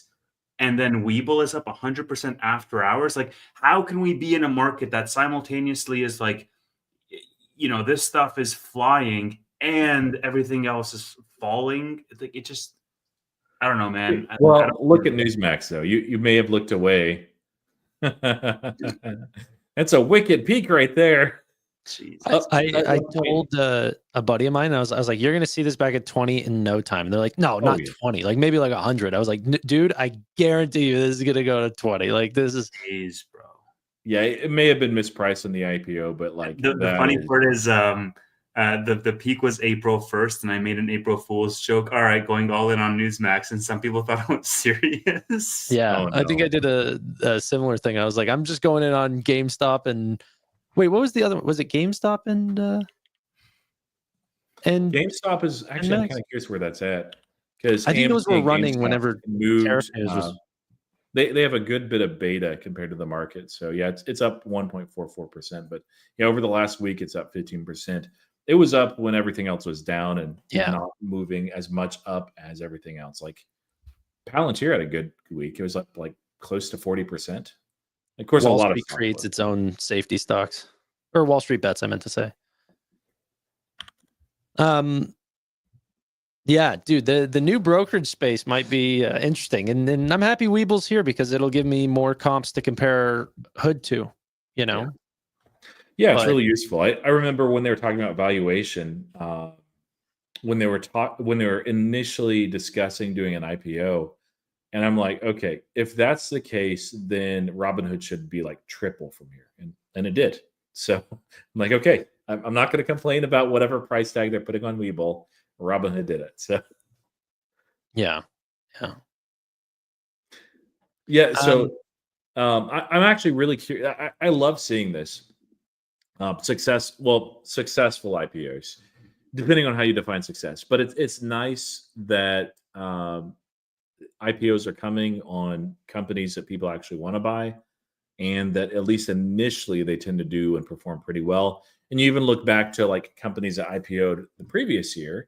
ARM, Kava were two big ones. Reddit as well. They're performing well. I think it's not DoorDash. That Instacart. I think maybe Cart is down. I haven't looked at that in a while, but having a healthy IPO market is good thing, not just for brokerages, but just for the market in general. And there's been frankly a dearth. Like it's been, we had a massive spike during the frenzy in the COVID years in 2020, 2021, 2022, not as much, but that was kind of the tail end. And since then, it's been really down, and it takes a little while to recover. We saw this back in the great financial crisis as well, where there was a lot of fervor and it just fell off a cliff. And I'm actually really curious. Well, we've also seen it the other way too. Like what Klarna was talking about doing an IPO, and it seemed like a certain thing. And now, like, well, maybe we'll just tap the brakes on that a bit. There's a couple other companies too. Yeah. Well, wasn't Stripe going to do one? They've talked about it forever. Yeah. I don't know. They weren't really on the list, but Chime, Discord, Klarna. What else? There's some big one that I'm missing. I don't remember what it is. But just general M&A, like capital markets. We saw Google bought Wiz. That's potentially still going through. Dude, I want to see Starlink because, like, I remember back in I don't think he wants to deal with it. 2021, I think it was. Basically, Elon was like, "Hey, when we make revenue and we have like stable revenue for a year or 2 years, then we're gonna spin it out and IPO it." And now it's been like 4 years, and I'm like, okay, time to spin it out and IPO it. Like, I want to buy this. Yeah, it's super exciting that big tech names that we've all come to love potentially could be IPOing. Hopefully Notion's on that list. I'd buy them in a heartbeat. Yeah. Discord's a fun one, but like legitimately, I don't understand how they make money, and something I could read about, but like, yeah. CoreWeave is a really, really interesting one. I mean, a lot of people are saying, the way to buy CoreWeave the proper way is to buy NVIDIA, but I don't know, man. I think it's safer for sure, but yeah, CoreWeave is interesting. Kind of like ARM. Like when ARM IPO'd, I'm like, it's way too expensive. Mm-hmm. It's a good company. I don't want to own it. Isn't that crazy that NVIDIA saw that from a absolute mile away? Oh yeah. ARM, they tried to acquire the whole business. They got stopped by regulators, right? Mm-hmm. And then same with CoreWeave. They saw that from a mile away, and this time they acquired a share in the business. And that I just look at, I'm like, oh my gosh, you should have bought the whole thing. That's actually something that's going to be interesting to keep an eye on, is if the market continues to be uncertain, in which case we're probably going to have, I don't know if we'll have lower lows, but we'll at least be range bound at a lower range than we were near the peak. There's a lot of companies, especially large tech, that are flush with cash.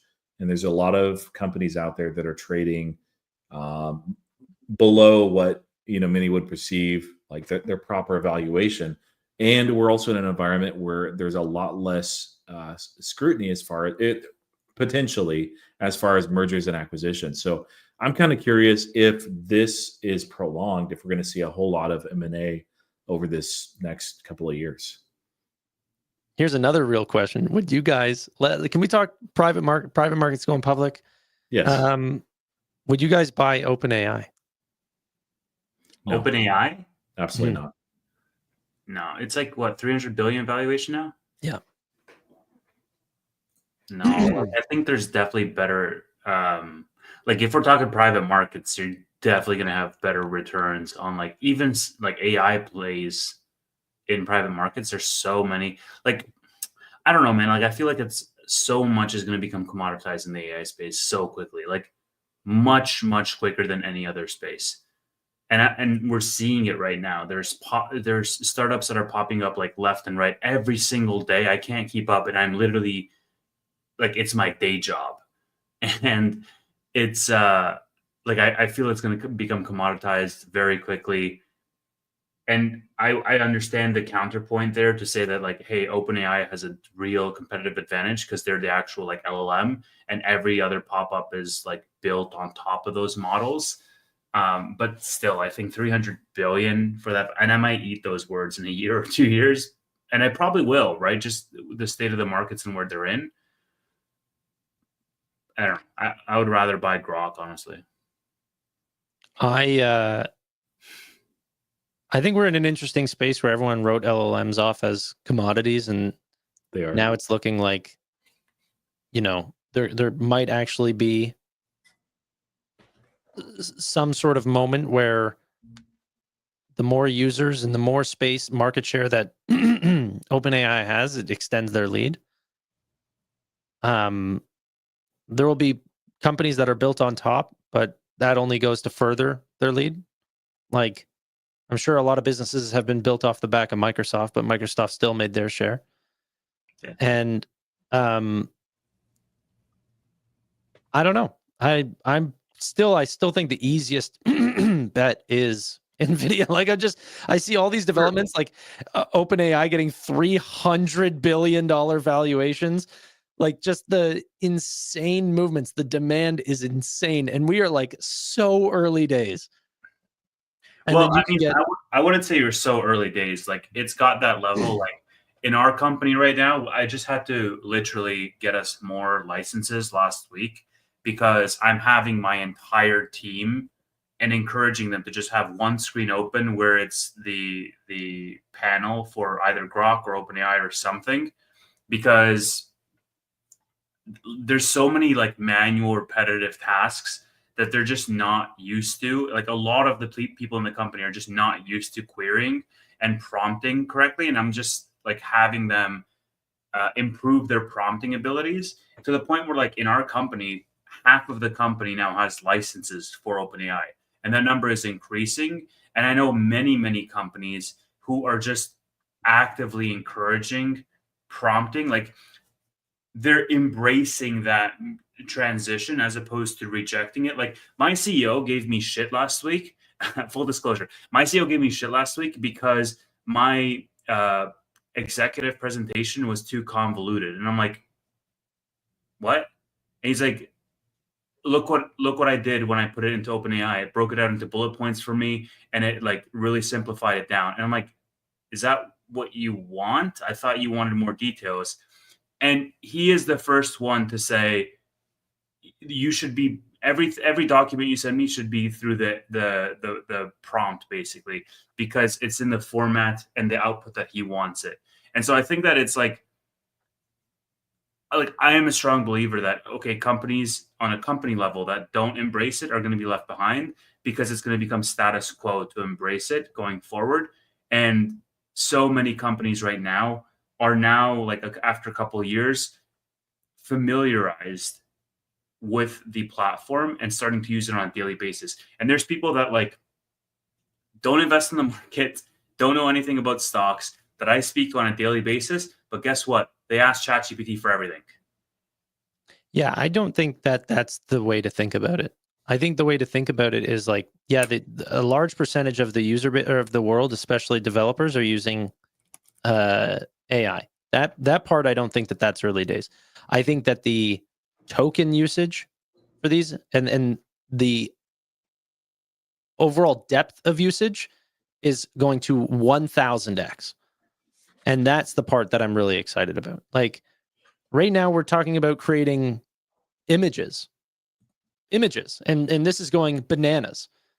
Okay, well, at 30 frames a second, for an hour-long film, what is Disney going to do now for its animation team, knowing that they can do things as simple as saying, hey, run this through this model and take out the green screens and harnesses and all of these things and help speed up the production of the next Avatar movie. Well, so here's the thing. I think, like, if you guys want a prediction, I think the most valuable thing over the next year or 2 years is going to be IP.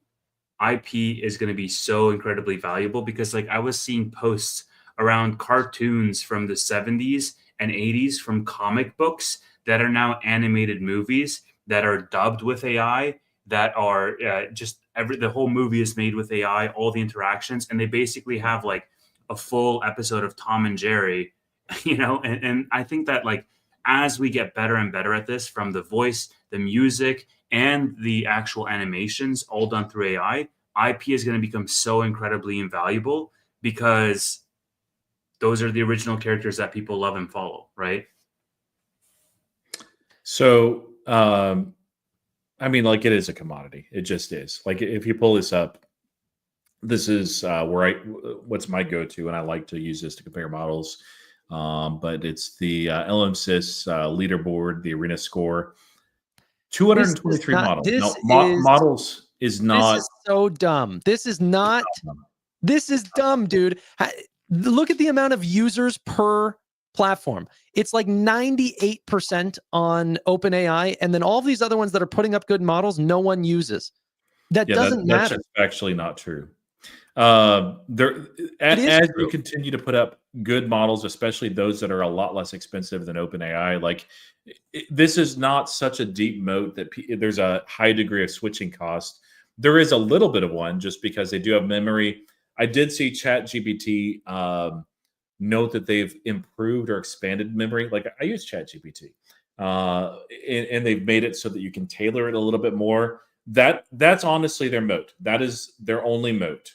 Now, integrations in a lot of different, yes, it absolutely is. Integrations in a lot of different products, like OpenAI will probably have the lead there for a little while as far as partnerships and stuff. But this is not a deep, deep moat. This is very much a commodity to the extent where, like, I don't really like Sam Altman as a CEO anyway. I would not choose to invest in him. I have some concerns with him. And beyond that, like, this is not a company that makes money. When will they make money? I don't know. Like, but if there was 2029, according to them, there are like dozens and dozens and dozens of private equity that I would prefer to invest in over OpenAI. Like, if you force me to, I would still not want to do it.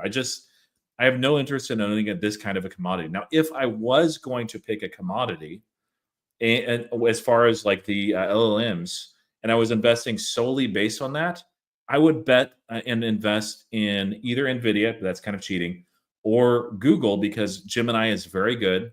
And the way that commodities actually work is if you have scale and you have integration, and Google has both of those. They have it naturally in Pixel. They have it with search, although they can do a lot more with that. It's not great, but it is better than a lot of their competitors, to the point that even some other smartphone companies are looking at using Gemini to back end support with the LLM. How does OpenAI would be an interesting play too with Grok, but that's not really part of the Tesla ecosystem. How does OpenAI get 500 million users when Gemini has a perfectly good model? Name recognition. What does Google does? No, name recognition with OpenAI. If you ask people what LLMs are and everything, what are you talking about? This is a brand new company. So, like, if you say, okay, there's these AI models, these large language models, like, name all of them that you can. Everybody's going to name ChatGPT. Nobody is going to name Gemini. Nobody's going to name Anthropic or Claude. Yeah, but they should have already offered it. They shouldn't have. There should have been no switching at all. Nobody's going to name them until they're natively integrated into their freaking Android phone. What do you mean? Sorry. That's when it becomes real. Gemini is going to be natively integrated into all Androids, and then it doesn't matter if you know what the frick it's called. You're going to, tap twice on your phone, and it's going to be a Gemini model powering that search. First of all, second of all, but that's not what I think that OpenAI's use case is. I think really it's business and enterprise use. I'm not worried about the integration into smartphone. It kind of works just because they're not paying $150 but natively it does not work. It lacks security features. It lacks, like, they have to do a lot of custom tailoring with that commodity to make it work, and usually purchase another product like Palantir to be able to operationalize it. Otherwise, it's just not going to empower what they need as far as AI agents and all of that. So it's very much a commodity. It just is. Now, can they get it to the point where through that moat, as far as like the memory and getting to know you and your system, and so it's almost like a personal AI product, and also integrate with a lot of partnerships, so it's integrated in the iPhone and stuff? Absolutely, they can, but they're not at that point. And until they are, I would not be interested in investing. Also, Sam Altman, you. No, so here's why I say it's like the LLMs themselves are quasi commoditized. Without giving too much away about, my business use case and what we're doing, what I can say is that from an enterprise layer, this is from firsthand experience and also from people in my network, because this is all we talk about on the product side of things, is we can replace manual processes en masse through agentic orchestration. So essentially having agentic workflows built in a modularized way through nodes that are hot swappable across different LLMs. And dude, I'm telling you from firsthand experience, we are horse racing all the LLMs against each other, because 1 week where Dolly spits out a better image than Midjourney, we'll use that. And the next week when Midjourney V7 comes out and it spits out a better image than everything else, we'll use that. And so essentially the workflow in terms of the agentic processes that you query is the core value. But what the individual nodes are in terms of what the LLMs are within those nodes is hot swappable. Like I can switch it out and in a matter of 20 seconds. And so I think the market's going the other direction.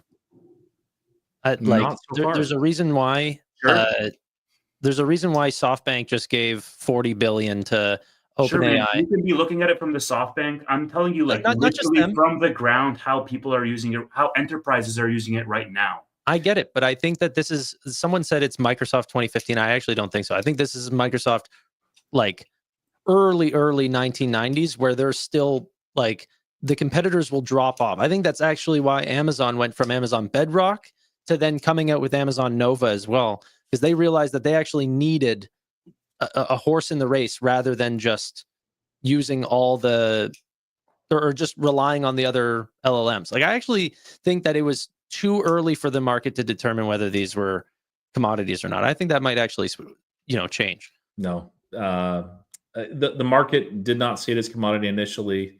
Alex Karp of Palantir is like, it's a commodity. I'm like, I looked at the argument, I'm like, he's right. Yeah, but then OpenAI's valuation would go the other direction. And at some point in the future, maybe it'll shift away from that. And if there's a publicly traded company, OpenAI, I probably short it at that point. The valuation would go the other direction in that case. The commodity evidence for this is companies that take their AI, their LLM integration seriously. They're not going the route of let's bet our entire stack on OpenAI. Like Teba said, there's not too much of a switching cost at this point, but they're actually going the route of the payment processor. So where a lot of major companies, whereas this was not the case in the past, they're like, okay, we like Adyen the best, but we need some Stripe just for redundancy and maybe some PayPal as well. That's the route that companies are going. They may choose disproportionately OpenAI, but they're going to go after Claude. They're going to go after Gemini. They're going to go after these others as well. They're not going to just want one. It's a sign of a commodity. Well, you know what? I like that analogy. Sure. If you want to say payments, I think that's fine. There can be more expensive, much better payment tools that'll have faster growth rates than others. So I'll agree with that, because that's where I think it is. Well, so one other thing, you said the valuation is going to go in the other direction. Absolutely not. No, I didn't. I think you said in that case, the valuation would go the other direction. Right. But those are not going to. They're not mutually exclusive points. In other words, like, yes, the LLM layer itself can be commoditized, and yes, the valuation can increase because there's a finite number of LLMs. The way that I see it is like search engines, right? Like, we are how many years? 30 years into the internet. 35, 40 years almost. You have Bing, you have Chrome, you have Opera, you have DuckDuckGo, you have Brave, you have like There's only one Chrome. it doesn't matter. My point is like all of the other ones are gathering information around your queries, around your searches. They're gathering information. They're targeting you ads. Like they exist, and the valuation is going to increase as the total size of the pie increases over time. And so you can I can make one search on Brave right now, and then open a new tab and make it on Chrome, and open a new tab and make it on Bing. There's no loyalty that I have to any search engine, but the search engines extrapolated over 20 or 30 years are going to increase in valuation because that's all the search engines that exist, basically. If you want to say that's a good comparison, I think that's fine. I think that the company that has a 90% market share in an industry that you think is commoditized, what are we talking about? Where do you see that it's a 90% market share? Yeah. Google search? Yeah, go to China. You're not looking at companies like the companies. Wait, are the what ones are you that saying? You're saying provide Google the search revenue does not have a for 90% market share in ChatGPT, search? not individuals. Say that again. You can't go on Google search and be like, oh, you're talking about Google search being 90%. I thought you were saying OpenAI was being Yeah, 90%. I was like, he made the Google search. He said there's no difference between Bing and Google search and all these, but yet they somehow come up with a 90% market share. Yeah, I mean, they're not. That's not a commodity. Yeah, I mean, from a user perspective, the no, user can go to all of them and pretty much get their That's not true. That's not true. Not true. I can go on Brave right now. I can type in youtube.com and it still takes me to YouTube. Good. That's awesome. Then whenever you buy a new laptop and you get Bing on command, whenever you open it up, why switch? I understand, Tanner, but those are features and user experience that differentiate them at that point. Yes, and that'll be the same thing that differentiates OpenAI. Well, the other thing that's really challenging with OpenAI too is the better LLMs get, the easier it is to actually switch. Other than the memory aspect, like everything else, like if a company's like, hey, so let's take cloud computing, for instance. I do think you're right that over time, there's going to be fewer competitors, not more in the space.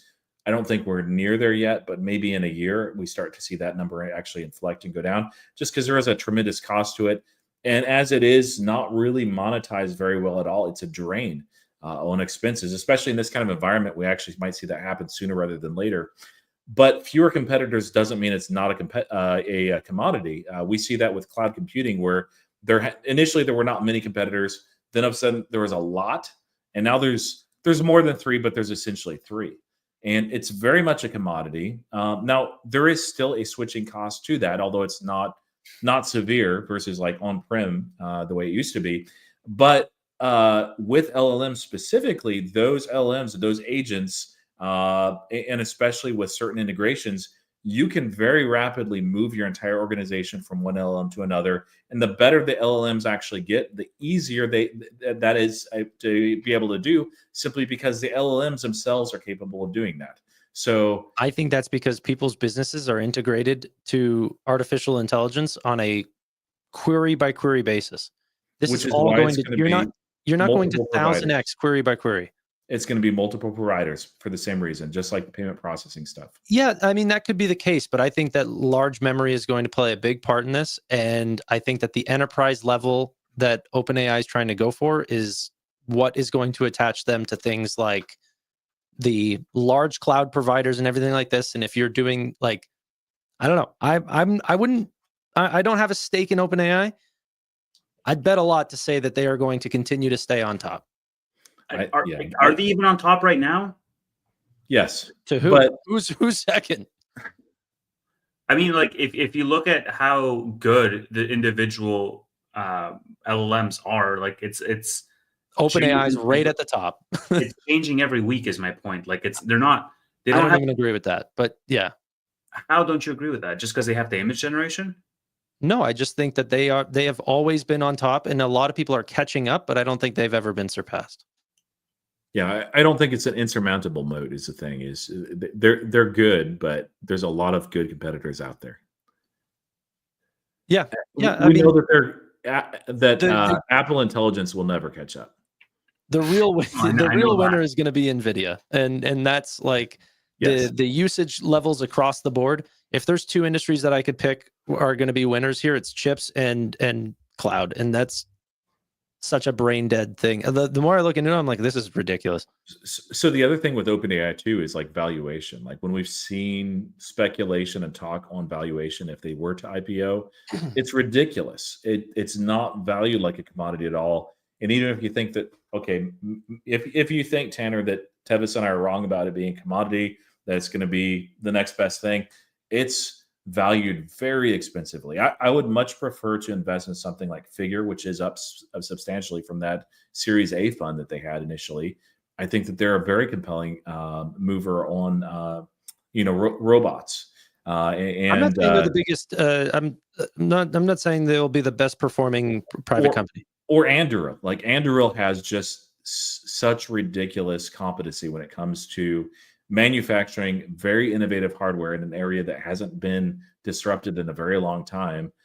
I don't know if I would invest in them, but I probably would. Like I like the CEO a lot. I think he's incredible. Like to be able to create the Optimus Rift, which is now the Quest, got bought out, and then also launch Anduril. Like, hey, this guy is like maybe not Steve Jobs, but he's elite. Versus like Sam Altman, you look at his backstory, you look at like he's not bad, but I just don't see that same level. I'd even like rather invest in something like Mesh for crypto payments over this. Like it just there or Stripe or Klarna or a whole bunch of things out there. It's just Revolut. Give me those. I don't agree, but yeah. Well, you can be wrong. It's fine. No, that's yeah. So I think a bigger and bigger and bigger importance will be placed on the training data for all of these models. And really the ones who have the data are going to be the ones that are going to be the lasting. So Google, I think Grok, because it farms all of Twitter's data. And yeah, sure, OpenAI. But I think OpenAI is going to get into more and more hot water around how are they sourcing their training data, because there's been no real regulatory restrictions on them querying from Google and basically pulling videos from YouTube, which basically the OpenAI's team has admitted to. And once you have, I think there's a couple of court cases right now. There's a bunch. Depending on how those go, that can severely change the landscape, because you have to have your own source or your own pool of training data for your models. And so I think that Grok has a big, like, if I could invest in one, I would probably invest in Grok, because it's not, as you guys say, at the top right now. Sure, let's even go with that. But Twitter is like the #1 social media app in the US in terms of downloads. It's growing. And it's going to be more and more and more training data for Grok, and maybe Google as well, right? Because YouTube and because of Google search. But you're going to get to a place where you might have 3 or maybe a maximum of 4 LLMs based on what are the sources of all the training data. Like maybe Facebook is going to have a really big one because of Instagram. 3 or 4 doesn't sound like a commodity to me. Like. Well, go back to the cloud compute. Like it is a commodity, even though there's essentially 3. There's some others that are smaller, but yes. I don't know if I'd call that a commodity then either. You don't look at how it's priced. Look at the price. It's very. You need to do some research, man. Well, you don't if you're not interested in cloud computing, but like it is 100% a commodity. Yeah, like what's your definition of a commodity? Something that would be easily replicable to the part where it brings down price for everyone involved. It's literally free. What? Like using an LLM right now is free across the board. Yeah, but that's because they're trying to win market share in an early market. That doesn't mean that it settles that way. You think 5 years from now, all LLMs are going to be price locked? Sorry, say that again. What do you mean? You think there's going to be a paywall on every single LLM 5 years from now? They're all going to be free. No, I don't think so. No, I think that there will be ones that are look at the pricing on on OpenAI versus their competitors. They're charging like hundreds of times more. Dude, Like it's not even close. There is absolutely no way that every single LLM is going to be paywalled 5 years from now. I will bet you money on it. I'm not saying you're putting words in my mouth. You said every single one is free, and then you said every single one is paid for. I'm not saying that. Right. My point is like how you're defining a commodity is that the prices are driven down by competition to the point where they're like near zero. And what I'm saying is the prices right now are zero from a user perspective because all of them can be accessed for free. I think you guys have this really, like, to me, the way that you guys are looking at AI, like even just talking about like X, like that's just text. Okay. For me, I think training on LLMs majority is going to be image, video, like such a crazy level of data input. Dude, X has images and videos right now. What are you saying? And Meta has that at a time.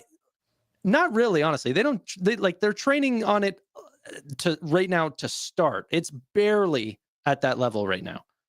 And we're not talking about like all the more data that's going to come in with like protein folding and like to levels that are thousands of X's more than what it is today. You know, this is going to be like, I don't know. I don't see how you guys can look at the market as it is today and think that this is where it somehow settles. Like there's going to be so much more development in artificial intelligence. This isn't like a static land where it's just more usage of the product that we have today. Yeah, that's not what we're saying at all. Like use will go up, but there's a lot of competition, credible competition. It's actually going to get cheaper generally, not more expensive to train. With the exception of if you don't have access to data, you're going to have to pay a training cost. There's a lot of regulatory scrutiny that will be coming, especially towards OpenAI, because they are the perceived leader here, the first mover. It's not like there's one of the challenges of being in the private market is you don't know like what the business plan is. My guess is OpenAI's business plan is they're going to try to take the whole market and then monetize. And that's probably the right strategy, honestly, for them, just because they have dupes like SoftBank that are like, hey, here's a ridiculous amount of money, go and burn it. Now, if it works, great. You know, it's great for SoftBank investors, Sam Altman, OpenAI. I am very skeptical looking at the competition, looking at the use cases, looking at switching costs, seeing similar correlations. And I think cloud computing is a really good correlation. Because I mean, like, go back and do yourself a favor with this, Tanner. Like, go back and look at AWS, like how it launched, how it was initially. There are a lot of differences. You know, initially, like even Amazon was like, yeah, we're offering this because we got some extra. It wasn't like this is going to be our bread and butter, like down the road, and everybody's going to go this direction. But once the market realized it, you see something very similar as what you see today with the LLMs and this LLM race. And I think that that's going to be the way it will play out. I don't see any reason why not. Throw up Lionel's comment, Tanner. Read that for me. And let me know. AI subscription will be cheaper in the future. It'll be like mobile data plans, price wins or price wars. Yeah, I don't even know if I'm in agreement with that. I think that the usage will. Well, okay, so it depends. So it'll skyrocket the usage. Yeah, I don't know. I don't know how like the mobile data plans. I think that's all looking from like a consumer level, and I think a lot of this, or at least what I see from OpenAI, is going to be consumer level, or sorry, enterprise level, like replacing human workers. You know, like I think like that's the accuracy rates have to be extremely, extremely important, and I think consumer grade artificial intelligence does not need to be accurate. Not to the same degree. Like for example, in like payment upkeep, you need like 9 degrees of decimals, or sorry, 6 degrees of decimals of accuracy to like do what Galileo does. But you don't need that if you're setting up, you know, Venmo or Cash App. Yeah, I agree that the big market and the big tell is going to be what businesses adopt. Very likely it's going to be multiple LLMs, just especially with the hallucinations. It's easier if you have multiple models plus redundancy, and it'll be based on use case. I think you're right on that, Tanner, but that still doesn't mean it's not a commodity. It is. I think that the difference, or one of the differences that moves it more towards commoditization, is that when the internet happened, you sort of had this like perfect competition of players entering at the same time. And when AI happened, you had 3 or 4 big players who are already winners in the previous cloud computing space and in the previous internet space, who are well capitalized and who want to win more market share in this new space. And so this is where I think Lionel's comment holds water, is that it will be a pricing competition, because there's no way Elon, let's say, who has infinite pockets, and Google, who has, infinite resources, and OpenAI, who has infinite resources, are going to let this slip away from their fingers. They're absolutely going to compete from a pricing perspective and from a compute cost perspective, training perspective, to make it as close to a perfect competition as possible. And the end user is going to win in the end, and that's your definition of a commodity. Sure. I think maybe I died on the hill of a commodity, when really I think my point was that there is 100 players right now, and it'll go down to 3. And out of those 3, OpenAI is going to be the AWS of that. Yeah, I would much rather, I don't know if it'll be 3, but it may be like 3 big ones that emerge. Like we do see that. It's kind of interesting because we see that with the cloud compute, that there's others, but it's basically 3. We see that with payment processors as well. There's 3. There's others, but there's basically 3. So yeah, with commodities, like, I mean, you see that with actually several other products I just thought of. But I would much rather, like, going back to your original point, and I think where we all agree is it's a lot easier to bet on the hardware layer with NVIDIA or on the software layer with Palantir and the ontology in the back end than it is to try to pick winners right now. Even though probably OpenAI does have a lead, maybe, like, it's hard to get a sense of that on the business side. Anthropic is actually surprisingly strong from what I hear from others. But yeah, hardware and software is where is that baby. Let some other sucker bet on this. Well, I actually think the majority of the money from a multiples perspective is absolutely unequivocally going to be made on the layer of businesses built on top of LLMs, because everybody can see NVIDIA 10,000 miles away as the picks and shovels play, and everybody can see OpenAI as the picks and shovels play. But what nobody can see is the one-person unicorn that's going to be built 6 months or a year or 2 years from now. To be fair, not everyone can see NVIDIA. Ooh, call out, man. I just wanted to say a comment really quick, and then we can go back to that. But NVIDIA's chips are really expensive because they can be. The real cost of the data centers is the power. And so you need to have less chips so the total cost of ownership of your data center goes down. And that's why people are paying such a high rate for better performing chips, is that you can't just like, oh, if it's only a quarter as good, I'll just buy 4 more. It doesn't work that way. You need the least amount of chips as possible to keep your total cost of ownership down. That's why people are paying so much. And NVIDIA, like, people have said that the chip market is eventually going to become a commodity. We see 0 signs of that. Could it in the future? Yes, that can happen. I don't think so, though. We see that the way that Jensen executes, we see the way this company innovates. There's competition for sure, but that moat, if anything, is getting deeper over time. Yeah, and in GPU or climbs and compete is not something that's been happening for the last 3 years. It's something that's been happening for the last 50. Yes. So this is a well-known, climb. Shall we wrap? Yep. And ladies and gentlemen, for people who stuck through this entire time, this is probably the most accurate depiction of what a normal after-hours conversation is like, which is normally locked to subscription level users. We turn off our lights. We have heated debates, usually about AI, robotics, how they're going to take your jobs, or some other random topic around like what we're buying or so on and so forth. I like how you said your jobs, not our job. You guys are going to lose your jobs. We as creators are fine. And speaking of that, if you guys haven't already It's not subscribed true. to each of these gentlemen's channels, my own as well, recommend it. They put out some very good content. I put out some good content occasionally, but they're well worth a follow. So be sure to do that also on X as well. And as always, we thank you guys for tuning in. If it was just the three of us talking, we'd still have fun, but we have more fun with you guys. So thank you so much for following and contributing. Check out my next video. What's a commodity? It's coming out soon. Downvote it. Downvote it. Ladies and gentlemen, thank you all so much for watching. Really do appreciate your time. Bye-bye for now.